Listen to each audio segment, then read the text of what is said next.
This is a sort of poem about the latest news in science. Actually, it's not the latest news. We've heard this for a while. It's called When All Have Been Advised. When all have been advised that no one has the common sense, the facts can become disguised, because the truth will make you tense. When no one can agree, when no one has control, when the nightmare turns reality, and there lies no salvation in selling your soul, who will we rely upon then to help us survive and get through? How will we ever rebuild again when at last there's nothing left that we can do?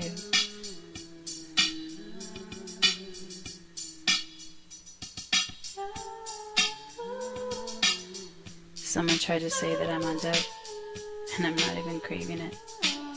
The world's at the end of its rope, though, and nobody's really saving it. By 2020, 1 billion people will have died, and they predict by 2050, even 1 billion more. And that's just from the land that will have dried, not from diseases without a cure, or accidents or murders, or other unexpected things.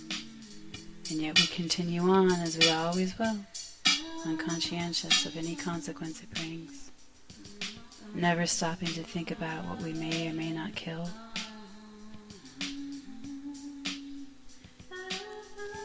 On we go, wrapped up in another busy day.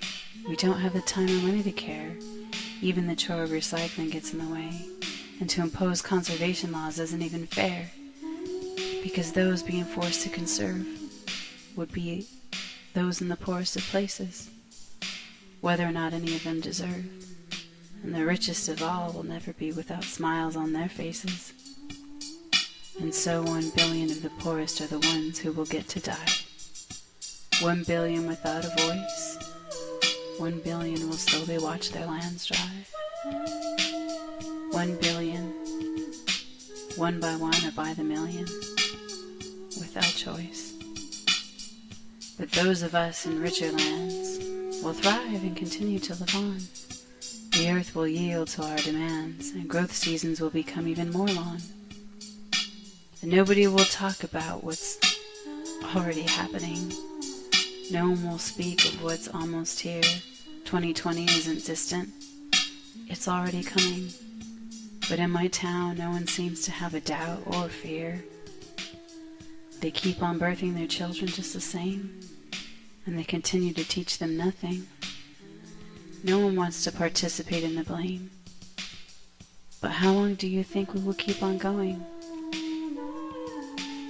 And so I'm pulling the cardboards out of the trash, and the plastics, and the styrofoam. 100 bottles or cans even equals cash, but they're being tossed out month after month in every home. 1 billion buried in the ground, 1 billion wasted in a hole. The violence comes without a sound, reveals the true nature of Earth's soul. The violent weather gathers up and blows apart the city streets, and floods on nations gone corrupt, and no survivor sleeps or eats, and no survivor sleeps or eats, and no survivor sleeps or eats, and no survivor sleeps or eats.